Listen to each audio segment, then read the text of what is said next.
നാറാണമൂഴി ഗ്രാമപഞ്ചായത്തിന്റെയും കെഎസ്ആർടിസിയുടെയും സംയുക്ത ആഭിമുഖ്യത്തിൽ ജില്ലയിലെ പ്രധാന ടൂറിസം മേഖലയായ ഗവിയിലേക്ക് സഫാരി സംഘടിപ്പിച്ചു. രാവിലെ 7 മണിക്ക് പുറപ്പെട്ട് രാത്രി 8 മണിയോടെ തിരികെ എത്തുന്നതാണ് സഫാരി.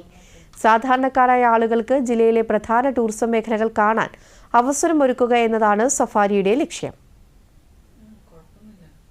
പ്രമുഖ വിനോദസഞ്ചാര കേന്ദ്രമായ പെരുന്തേനരുവി വെള്ളച്ചാട്ടത്തിന് സമീപത്തു നിന്നും രാവിലെ 7 മണിക്ക് ആരംഭിക്കുന്ന ജംഗിൾ സഫാരി ശബരിമല പൂങ്കാവനത്തിലൂടെ അവിസ്മരണീയമായ യാത്രയാണ് നാറാണമൂഴി ഗ്രാമപഞ്ചായത്തും കെഎസ്ആർടിസി ബജറ്റ് ടൂറിസം സെല്ലും ചേർന്ന് ആരംഭിച്ചിരിക്കുന്നത്. നാറാണമൂഴി ഗ്രാമപഞ്ചായത്തും കെഎസ്ആർടിസി ബഡ്ജറ്റ് ടൂറിസവുമായി ഒത്തുചേർന്നുകൊണ്ട് ഗവിക്ക് എന്നൊരു യാത്ര പുറപ്പെടുകയാണ്. ഇത് കഴിഞ്ഞ ദിവസങ്ങളിലൊക്കെ കുടമുരുട്ടിൽ നിന്ന് ട്രിപ്പ് ഉണ്ടായിരുന്നു. ഈ അവധിക്കാലം ഉല്ലാസമാക്കുക, നമ്മളുടെ നാട്ടിലുള്ള ആളുകളൊക്കെ പോയി അവരുടെ മാനസിക സമ്മർദ്ദം പിരിമുറുക്കവും ഒക്കെ കുറയ്ക്കുന്നതിന് വേണ്ടി പഞ്ചായത്ത് നേതൃത്വത്തിൽ നടത്തുന്ന ഒരു യാത്രയാണ്. അപ്പോൾ നമ്മളിത് ഒരു ടിക്കറ്റിന് 1400 രൂപ റേറ്റിലാണ് ഈ യാത്ര സംഘടിപ്പിച്ചിരിക്കുന്നത്. അപ്പോൾ ഇന്ന് രാവിലെ 8 മണിക്ക് ഇവിടെ നിന്നും പുറപ്പെട്ട് നമ്മുടെ വാഹനം പോയി വൈകിട്ട് ഏകദേശം പരുന്തുംപാറ വഴി തിരിച്ച് അത്തിക്കത്തെത്തുന്നതാണ്. ഒരു നേരത്തെ ആഹാരമാണ് ഇവർ ഈ നൽകുന്ന നമ്മുടെ ഈ ടിക്കറ്റിൽ നിന്ന് നൽകുന്ന തൊഴിലിൽ നിന്നും ഈടാക്കുന്നത്.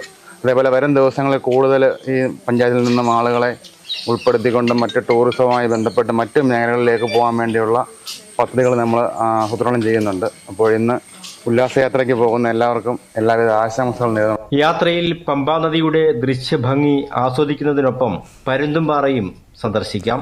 കൂടാതെ മൂഴിയാർ, കക്കി, ആനത്തോട്, പമ്പ, ഗവി ഡാമുകളും അരുവികളും തടാകങ്ങളും വന്യമൃഗങ്ങളെയും കാണാം.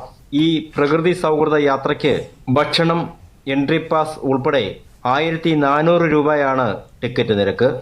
അവധിക്കാലം കുട്ടികൾക്ക് ഒരു ആസ്വാദികരമാകട്ടെ എന്നൊരു ഉദ്ദേശത്തോടു കൂടി ഞാൻ എൻ്റെ 2 കുട്ടികളുമായിട്ട് ഇന്ന് ഈ യാത്രയിൽ പങ്കെടുക്കുന്നത്. ഇതുപോലൊരു യാത്ര സംഘടിപ്പിച്ച കെഎസ്ആർടിസിക്ക് അതുമായി ബന്ധപ്പെട്ട പഞ്ചായത്തിന് എല്ലാവർക്കും അഭിനന്ദനങ്ങൾ നേരുന്നു. വരും ദിവസങ്ങളിൽ ഇത്തരം ടൂർ പ്ലാനുകൾ സംഘടിപ്പിക്കാൻ കെഎസ്ആർടിസിക്കും മറ്റുള്ളവർക്കും കഴിയട്ടെ എന്ന് ആശംസിക്കുന്നു. ഇത് വളരെ ചെലവ് കുറച്ച് ഏറ്റവും നല്ല രീതിയിൽ സാധാരണക്കാരനായ ഒരാൾക്ക് ഒരു ദിവസത്തെ ടൂർ സംഘടിപ്പിക്കാൻ ടൂർ പങ്കെടുക്കാൻ കഴിയുന്നത് വളരെ നല്ലൊരു കാര്യമാണ്. ആങ്ങമൂഴി അങ്ങനെ കയറി നമ്മൾ ഗവിക്ക് പോയി നമ്മൾ പരുത്തുംപാറ വഴി തിരിച്ചു വരും. അങ്ങനെ 8 ഡാമുകളുണ്ട്. ഡാമുകളും എല്ലാം കണ്ട് അതിൽ 5 ഡാമുകൾ നമുക്ക് കാണാനുള്ള ഇതേ ഉള്ളൂ. ഡാമുകളൊക്കെ കണ്ട് നമ്മൾ പരുത്തുംപാറ കൂടെ കയറി 8 മണിയൊക്കെ ആകുമ്പോൾ നമ്മൾ അത്തിക്കത്ത് ഇവിടെ നമ്മൾ തിരിച്ചിവിടെ കൊണ്ടുവിടും. സിസൽ ജോൺ, ദൂരദർശൻ ന്യൂസ്, പത്തനംതിട്ട.